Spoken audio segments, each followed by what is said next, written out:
magsasalita. Okay, 3 seconds. Kaya, Mr. Marcos, magpahuway ka na sa Paway, Ilocos Norte. Paawa ka naman, magpahuway ka na. Magdiskanso ka na sa Paway, Ilocos Norte. Maraming salamat. Apo, Ferdinand Marcos Jr. Lumabalin, nagpabalin na, ang bumabakan, magkasi kami, ikas na mga kababayan mo. As natin kayo nila Ilocos, na naturawalay na, kaya raming na papagsatan ni amin na Pilipino. Regardless of their culture, traditions, unity in diversity. Hoy, ang taong bayan! Maraming salamat kay retired Colonel Hon Tapay. At nakita ko na ang grupo ni retired General Felizardo Simoy. And of course, ang kinikilala na kapartner ni Tatay Digong at tagapagtanggol ng batas, kapayapaan at katarungan, kasama natin sila Tatay Rani mula sa Quezon City.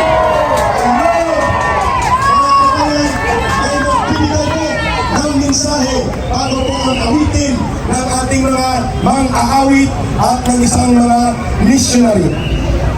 Kaya gawin po, unang-una nais kong batiin ang mga kababayan natin, sila Eric, na nag-organisa sa pagkilos sa ito para tayo magsama-sama sa kalye at isigaw.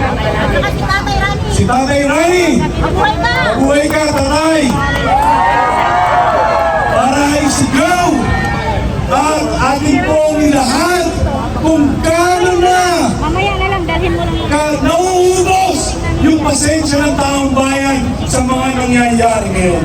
Bibigyan ko lang kayo ng kaunting paalala. pero pag may Siyempre pala, salamat din sa mga nagsisiparito. Kasi pagka nagrarally yung kabila, sinasabi ng media, napakaraming tao. Pero ang kuha, puro close-up, dadalawang pulang sila. Pero pagka tayo nag-welcome, nag-rally, napakarami talagang tao. Kahit lagyan ng ano tawag doon, camera sa itaas. Anyways, gusto ko lang purihin ang mga Pilipino sa kanyang pasensya. Sapagkat mayroong panahon sa ating kasaysayan na ating mong pinalayas ang tatay at ang pamilya ng diktadura Marcos.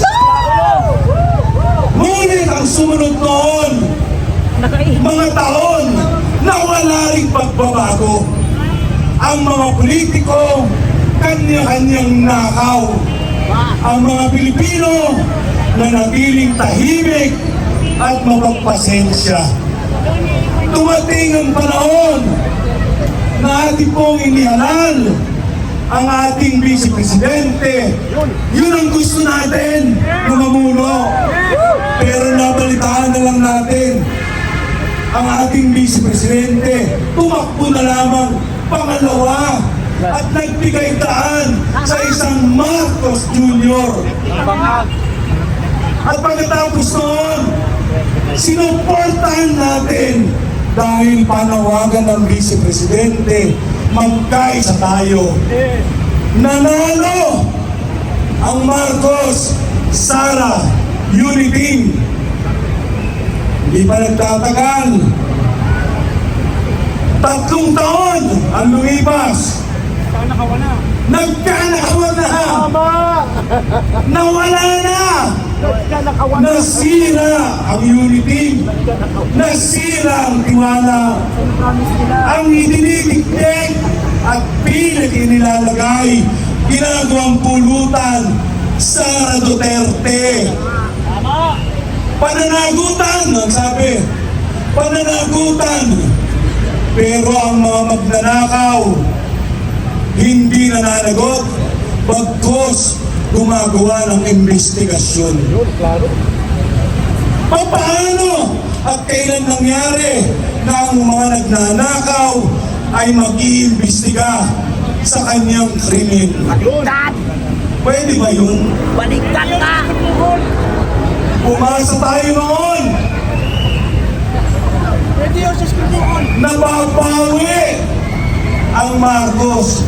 Kung mahalal natin muli dahil wala naman tayong pagpilian. Kung maihalal natin muli yung ating yung BBM na sinuportahan ng ating pangunahin at paboritong kandidato, baka bumawi. Baka bumawi. Baka linisin ang pangalan nila. Baka nga mali ang taong bayan. Baka nga mali ang kasaysayan. Pero ano nangyari? Lalo pong lumaki ang pagnanakaw. Nasira po ang tiwala. Ngayon, ang tanong ko lang sa kanya, dahil 3 taon po, wala nang nangyari. Ang tanong ko lang ganito. Mahal na Pangulo! Huwag kang tawagin na mahal. Sige. Nagagalit yung mga tao.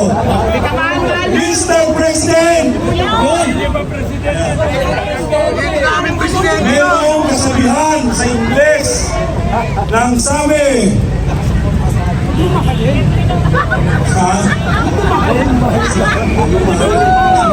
nang sabi, at nagaluhin ko na lang, ang problema, no? It rises and falls on leadership. Diba? Lahat yan, pwede natin imbestigahan, isisik sa kung sino, pero ang sabi, ang problema ay nasa liderato. Kung sino ang namumuno, siya ang may problema. Siya ang dapat na gumagawa ng solusyon. Ang masakit, baka ang ating Pangulo ang problema. Kaya walang nangyayari. Kaya ang tanong ko sa iyo, Mr. President, ninanakawan po at patuloy na nananakawan ang sambayanang Pilipino. Ang tanong ko sa iyo, paano mo kami ngayon gustong mag-react?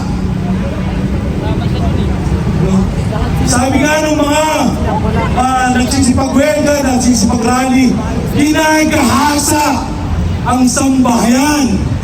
Ang tanong ko sa iyo, Mr. President, paano mo ngayon gustong mag-react ang sambayanang Pilipino? Sa ibang bansa, konti lamang, hindi kasing laki ng atin ang korupsyon. Pero nag-aaklas na at gumagawa ng karahasan ang mga mamamayan. Sa atin, gaya ng sinabi ko nung una, kapuri-puri po ang mga Pilipino na kayang magtiis ng matagal, kumikimkim ng galit, hindi nag-aaklas at mayroong sentido para mag-isip na dalhin na lamang natin sa lansangan yung ating mga damdamin at doon natin ipahayag. Mr. President, ang pakiusap ko po at panawagan at mahayin ng buong sambahayan, isipin po ninyo mabuti. Aantayin po ba talaga ninyo na sa taong bayan manggaling ang reaksyon o ikaw na ang magkukusang gumawa ng solusyon? Maraming salamat.